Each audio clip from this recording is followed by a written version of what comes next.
Hey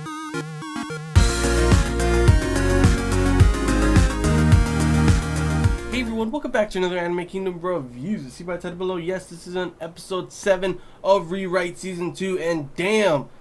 So like I said, we're finally going to, this episode was finally going to be the episode that we get to see Bond in action, him joining the that private security kind of thing, and we finally get to see what we were left off in the very beginning.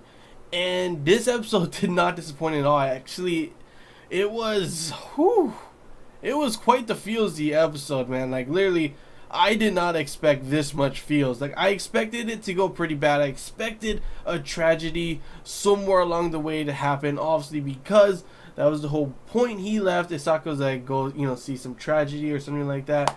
And pretty much he ends up leaving, and that's where we end up being the beginning of the very whole, all of Teruyu and everything. So, it's pretty crazy to see now that the story, like I said before, it starts off with him about to do his first kill and everything, and then boom, we got this whole backstory going into it, and then boom, this episode is like, it's kind of like a backstory, like a story of its own, really, honestly, with the whole arc, and everything is finally just like, now you can see why and how everything changes for him. Like, literally, before this arc, sure, he was like, he's not like the Kotaro that we all know from, the common route and all the other routes and everything. Teruyu is completely different, but literally, he grows and changes so much in this episode, specifically because of the tragedy that happens in this episode, because of everything in this episode that helps develop his character. And honestly, I really did enjoy it. I enjoyed it a lot. I'm not too sure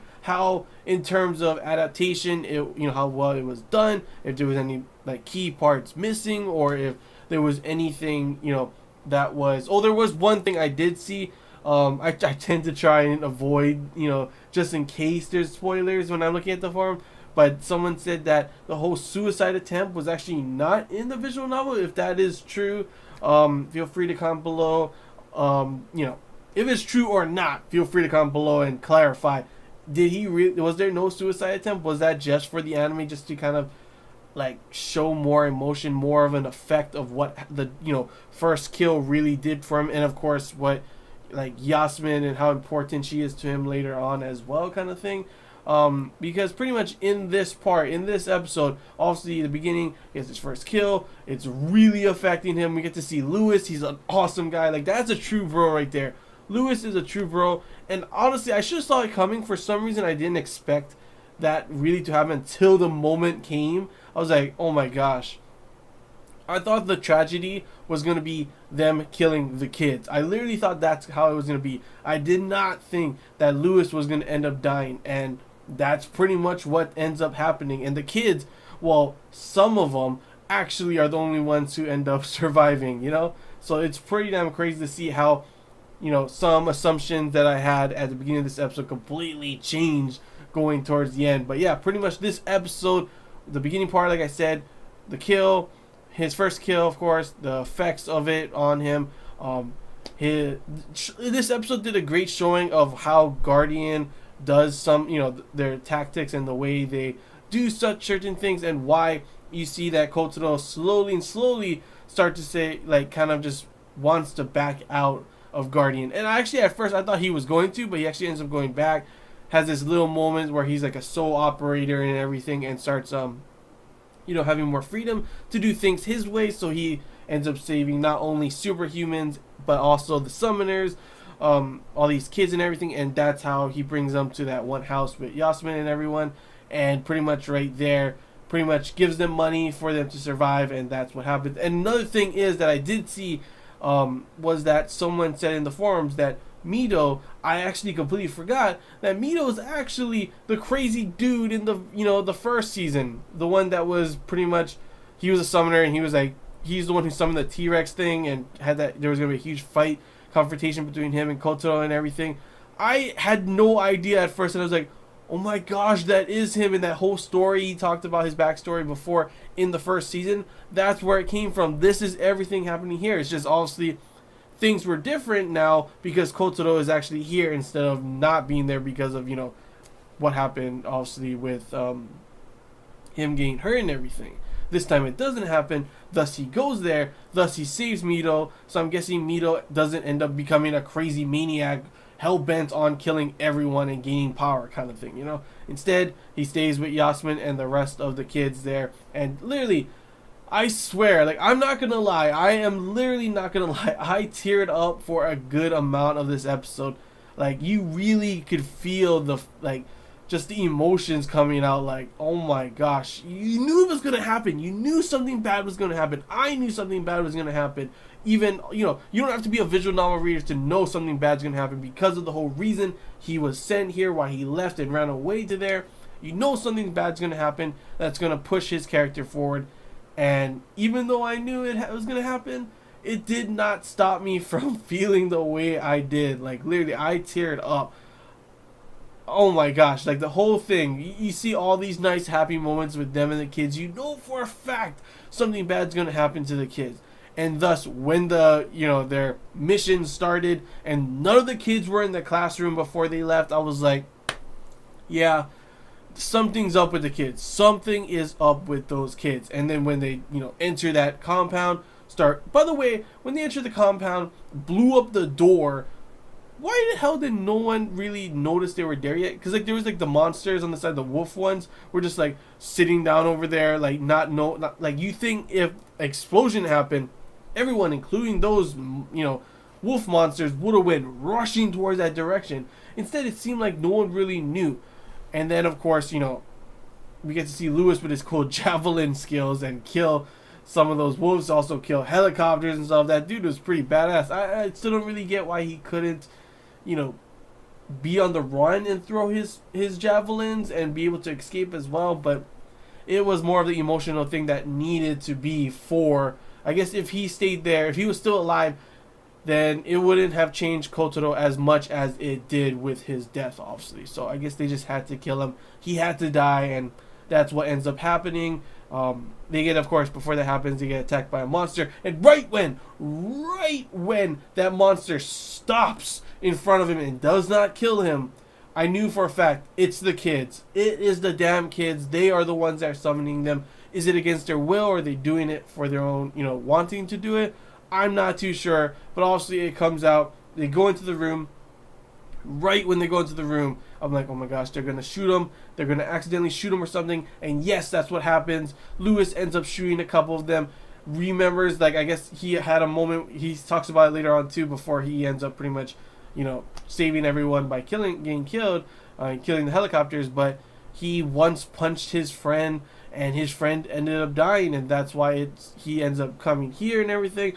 Why he wants to change and wants pretty much his punishment and everything, but he's pretty much done with that kind of life, and that's why he ends up kind of sacrificing himself for Kotaro and the rest of them. And then you think, man, after all of that, after him killing them, after being able to save at least 4 of them, and they're running out the field, Lewis ends up dying. You think, can't. That is enough tragedy.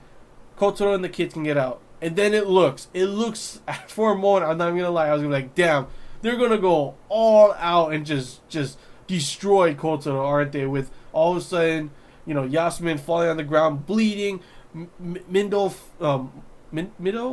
I forget his name now, falls off on his back. The other 2 kids fall down as well, and it's like, oh my gosh, are they all going to die now? Luckily, nope, they don't. Another choice thing comes up, to which, of course, it says to rewrite. So he rewrites his body, and thus he saves them. He puts them in the corner, speeds off, I guess gets help and everything, and that's pretty much what happens in there. I'm also wondering why it says to, you know, when the options for Lewis, why couldn't he just have Lewis come? I don't know. Obviously, like I said, it's just pretty much he has to die. If he doesn't die, it's not going to have as much of an effect on Kotaro, and obviously, you know, that just adds to the tragedy that he needed to see, and thus now he is ready to go back. Isaka calls him and pretty much says, I guess he's got to go back now, and I honestly cannot wait to see what's going to happen in this next episode, considering he does not like the way Guardian does, you know, the way it does its stuff and everything. How it treats other people. It weaker summon, not weaker some. How it treats summoners, even if they're kids. How they treat weaker, you know, superhumans just because their powers are better than the others. They kick them to the ground, kind of thing, like how they did to Kotaro. He doesn't like any of that shit, you know.